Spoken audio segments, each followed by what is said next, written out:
Magandang araw po sa inyong lahat, lalo na sa ating mga pinuno, kawal at kawani ng Hukbong Katihan ng Pilipinas. Ako po si Father Dion, ang Post-Catholic Chaplain ng Headquarters and Headquarters Support Group of the Philippine Army. At ito po ang Salita ng Diyos, ang ating gaway. Ngayon po ay Monday, July 7, 2025, ng ika-4 na linggo sa karaniwang panahon. Bakit minsan nakaramdam tayo ng pagod o pagkalito sa ating trabaho? Ito ay dahil mahirap ang ating trabaho. Inaasahan sa atin na laging handa 24/7. Nararanasan nating magtrabaho ng mahabang oras. May panganib at maraming stress. Ngunit ang tunay na lakas ay hindi lang sa katawan, kundi sa loob natin, sa ating pananampalataya at moral na katangian. Paano ba makakatulong ang pananampalataya kapag pagod na tayo o parang walang saysay ang lahat? May sinasabi sa atin tungkol dito ang ating unang pagbasa mula sa banal na kasulatan sa araw na ito.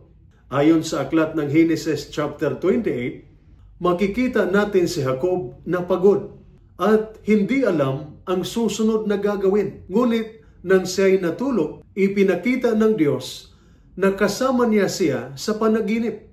Ito ay paalala rin sa atin, kahit gaano tayo kapagod, kasama at kasabay natin ang Diyos. Maglaan lang tayo ng sandali upang manalangin o maging aware sa Kanyang presensya. Ngunit, papaano kung tila imposibleng malampasan ang ating mga problema? May tugon dito ang ating ebanghelyo sa araw na ito.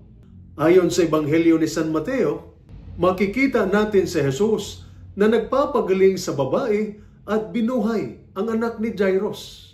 Ipinapakita nito na ang pananampalataya ay nagbibigay ng pag-asa at lakas. Kahit na parang imposible, ang pagtitiwala kay Jesus o sa Diyos ang nagsisilbing sandigan natin.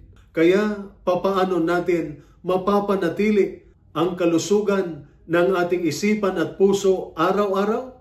Mayroong 4 na bagay ang maaari nating gawin.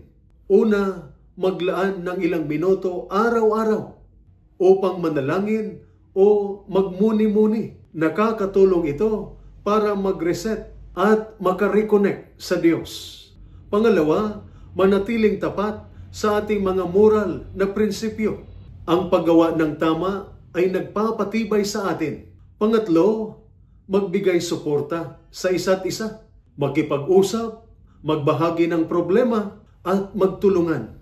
Pang-4, magtiwala na gumagabay ang Diyos sa atin. Focus lang sa mga bagay na kaya nating kontrolin at ipaubayan natin ang iba sa Diyos. Hindi lang tungkol sa pagiging matibay ang resilience. Ito ay tungkol sa pananatiling matatag sa loob, nananalig sa Diyos, panatilihin ang tama at magtulungan. Iyan ang paraan upang manatiling malusog ang ating isipan at espiritu. Ito po ang salita ng Diyos, ang ating gabay. Manalangin tayo. Panginoon, tulungan mo kaming manatiling matatag sa loob. Bigyan mo kami ng pananampalataya upang magtiwala sa iyo araw-araw. Tulungan mo kaming gawin ang tama at magtulungan. Paalalahanan mo kami na lagi mo kaming kasama. Sa iyo, Panginoon, kami nagtitiwala. Amen. At sumainyo at sa inyong pamilya ang pagpapala ng makapangyarihang Diyos, Ama, Anak at Espiritu Santo. Amen.